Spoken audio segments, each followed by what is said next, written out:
ان تتولوا یستبدل قوما غیرکم، تم اگر کام نہیں کرو گے، پیچھے ہٹو گے، ادھر ادھر کی باتیں کرو گے اور ہیل حجت سے کام لو گے تو اللہ تعالیٰ تمہیں بے دخل کر دے گا، معزول کر دے گا، دوسروں کو لا کے کھڑا کر دے گا،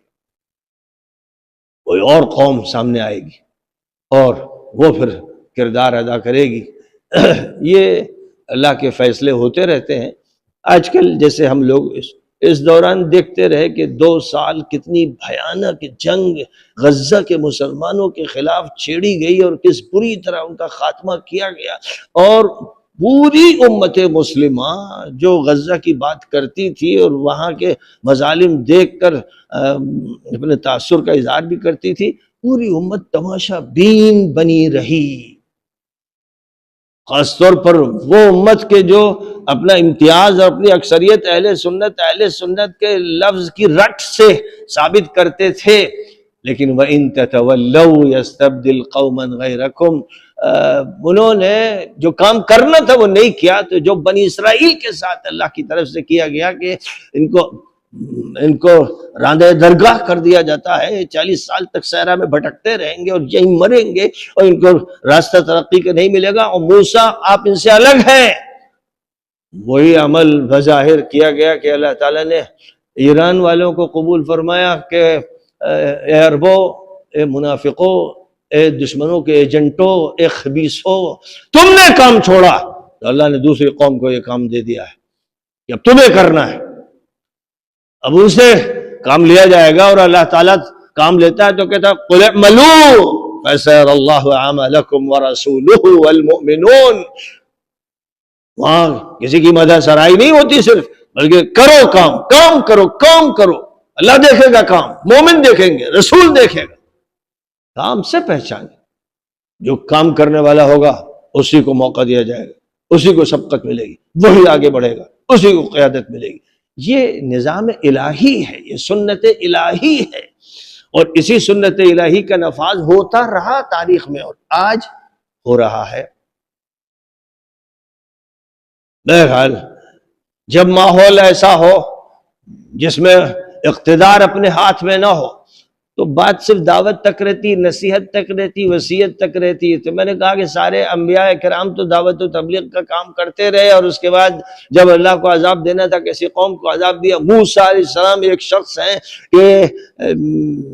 جن میں اور محمد صلی اللہ علیہ وسلم میں بڑی مماثلت ہے، اور جو قوم ان کو دی گئی اسی طرح کی قوم محمد صلی اللہ علیہ وسلم کو دی گئی ہے، ان کی بھی آزمائش، ان کی بھی آزمائش، اور اب جو معیار قرآن پاک میں بیان کیے گئے ہیں انہی معیارات کو سامنے رکھتے ہوئے اس امت کا بھی امتحان ہوگا، اس کا بھی جائزہ لیا جائے گا، کون صحیح ہے اور کون غلط ہے۔ فیصلے جو ہوں گے وہ قرآن پاک کے ان معیار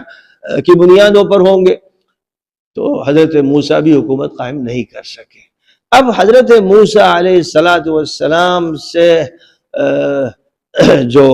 انبیاء بعد میں آئے اور تورات پر عامل ہے، ان میں جو موقع ملا وہ حضرت داؤد کو ملا کہ ان کی حکومت قائم ہوئی حضرت موسیٰ کے تقریباً 400-500 سال کے بعد، اور پھر ان کے بیٹے سلیمان کی تو بڑی شان و شوکت کی حکومت قائم ہوئی۔ اور ان دونوں کی حکومتوں کا اسرائیلی دعویٰ بھی کرتے ہیں اور یہ کہتے ہیں کہ ہم کو داؤد کا راستہ بھی حاصل کرنا ہے اور گریٹر اسرائیل بنانا ہے، اور سلیمان کی حکومت دوبارہ قائم کرنا ہے اور ہیکل سلیمانی بنانا ہے۔ ایسی عجیب بات ہے کہ وہ قوم جو مسخ شدہ ہے، اس قوم کے لوگوں کو بندر سور بنایا گیا، وہ قوم جو ملعون ہے وہ نام لے رہی داؤد کا اور سلیمان کا، اور مسلمان حضرت داؤد کا حضرت سلیمان کا نام نہیں لیتے۔ یہ بہت بڑی غلطی ہے۔ ہونا ہی چاہیے تھا کہ فلسطینی تحریک حضرت داؤد کی تحریک ہوتی، حضرت سلیمان کی تحریک ہوتی، اور وہی تحریک آگے چل کر حضرت محمد مصطفیٰ صلی اللہ علیہ وسلم سے جڑتی، یعنی اس کو مربوط ہونا چاہیے کہ سارے انبیاء برحق تھے اور ہم سب کو مانتے ہیں، تو داؤد ہمارے ہیں، عیسیٰ ہمارے ہیں، موسیٰ ہمارے ہیں، سلیمان ہمارے ہیں۔ ایسی عجیب بات ہے کہ وہ سلیمان کا انتظار کر رہے ہیں اور اس کی وجہ سے آپ کو مار رہے ہیں، آپ کو دھتکار رہے ہیں، آپ کو مٹا رہے ہیں۔ داؤد کا انتظار کر رہے ہیں اور داؤد کا جو کوریڈور ہے وہ بنانا چاہتے ہیں، اس لیے آپ کو مار رہے ہیں، اور آپ کے بارے میں وہ جو چاہتے ہیں اپنے لوگوں کو بتاتے ہیں کہ یہ مشرک ہیں، یہ بگڑے ہوئے ہیں، یہ فسادی ہیں، یہ ایسے اور ویسے، ان کا میڈیا یہ کام کر رہا ہے اور آپ زیادہ سے زیادہ بات بھی کرتے ہیں تو محمد صلی اللہ علیہ وسلم کی۔ اور جو جنگ لڑی گئی تھی اسرائیل سے 1967 میں، اس وقت مسلمان حوالہ دے رہے تھے فرعون کا، مصر کا جو اس وقت حاکم تھا عبد الناصر، وہ کہتا تھا ہم فرعونی ہیں۔ تو آپ سوچئے کہ اس کے بعد جنگ جیتی جا سکتی تھی؟ 6 دن میں اسرائیل نے ان کی درگت بنا دی، ان کے چتھڑے اڑا دیا، نہ مصر بچا، نہ شام بچا، نہ اردن بچا، یہ سارے علاقے توڑ کے رکھ دیے گئے۔ ایسی کمر توڑی گئی، ایسی کمر توڑی گئی کہ 1967 میں جو علاقے چھنے، جو لوگ گئے، آج تک پھر ان کا متبادل نہیں ہو سکا۔ آج تک جو بات کہی جاتی ہے کہ جو 67 میں زمین چینی تھی وہ واپس کر دو۔ یہ نتیجہ اس کا ہے کہ مسلمان اس وقت یہ کہہ رہے تھے نحن ابناء الفراعنہ، ہم فرعونوں کی اولاد ہیں۔ یہ مصر کا صدر عبد الناصر خبیث ملحد مجرم کہتا تھا، اور ہندوستان کے بڑے علماء اس وقت جو معلومات رکھتے تھے، جو ان کا میڈیا تھا، وہ صدر عبد الناصر کو غازی کہتے تھے، مجاہد کہتے تھے۔ یہی صورتحال ترکی کی تھی کہ وہاں مصطفیٰ کمال نامی ملحد خبیث مجرم یہودی، ایجنٹ نہیں بلکہ یہودی، ترکی کو غیر مسلم بنانے پر لگا ہوا تھا اور ترکی سے قرآن کو الگ کر رہا تھا، اور یہاں ہندوستان کے بڑے علماء اس کو غازی سمجھتے تھے کہ یہ ہے صحابہ کا نمائندہ۔ یہ سب ہو چکا ہے، سارا لٹریچر موجود ہے۔ تو جب کسی قوم کا یہ حشر ہوتا ہے تو پھر بگاڑ بھی طے شدہ ہوتا ہے۔ تو جس وقت مصر میں فرعونیت کی باتیں ہو رہی تھیں اور شام میں الحاد کی باتیں ہو رہی تھیں، حافظ الاسد جیسا مجرم موجود تھا اور سارے عالم عربی کا یہی حال تھا، اس وقت اسرائیل میں تورات کی بات ہو رہی تھی، تورات پڑھی جا رہی تھی، دعائیں ہو رہی تھیں، ان کے ربی جو ہیں وہ آسمان کی فتح کی باتیں کر رہے تھے، حضرت داؤد کے تذکرے ہو رہے تھے، حضرت سلیمان کے تذکرے ہو رہے تھے۔ یہ ہے ایک کڑوی حقیقت۔ یہی جناب والا امت مسلمہ کا حال ہے کہ جس وقت ذکر ہونا چاہیے تھا شہزادے حسن کا اور شہزادے حسین کا اور حیدر کرار کا، تو ہوا یہ کہ صاحب علی کا ذکر یا حسن حسین کا ذکر وہ کر رہے ہیں جو آپ کے نزدیک کافر ہیں، یعنی شیعہ ہیں جو خارج ہے ملت سے، وہ ان کا تذکرہ کر رہے ہیں۔ آپ نے ان کو ان کے حوالے کر دیا ہے کہ لیجئے صاحب آپ کو مبارک ہو، حسن بھی اور حسین بھی اور زید بھی اور یحییٰ بھی اور ذوالنفس زکیہ بھی، یعنی نبی کے خاندان کے جو ہیں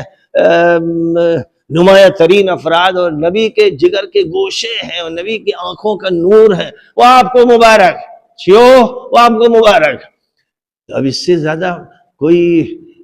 بدماشی ہو سکتی تھی، بدسلوکی ہو سکتی تھی، اس سے زیادہ کوئی ظلم ہو سکتا تھا، اس سے زیادہ کوئی گراوٹ ہو سکتی تھی،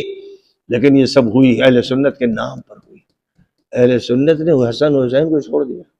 ان کی اولاد کو چھوڑ دیا، اور چھوڑ دیتے تو بھی شاید غنیمت ہوتا۔ حضرت حسن کو زہر دے کے مارا مسلم حکومت نے، خلافت بنی امیہ نے، اور حضرت حسین کو اور نبی کے خاندان کے پوتوں نواسوں کو کربلا کے میدان میں شہید کیا، گردنیں الگ کاٹ دی، بورے میں ڈال دی، اور ان کے جسم پر گھوڑے چلوائے، گھوڑوں سے روند روند کر ایسا حال کیا کہ مٹی سے ان کی پسلیاں مل گئیں اور گویا ان کو مٹی بنا دیا گیا۔ یہ جرم، یہ ظلم، یہ آخری درجے کی جو گندی باتیں تھی وحشیانہ، یہ سب مسلمانوں نے کی اور اہل سنت کے نام سے کی۔ ہم اہل سنت، یہ پہچان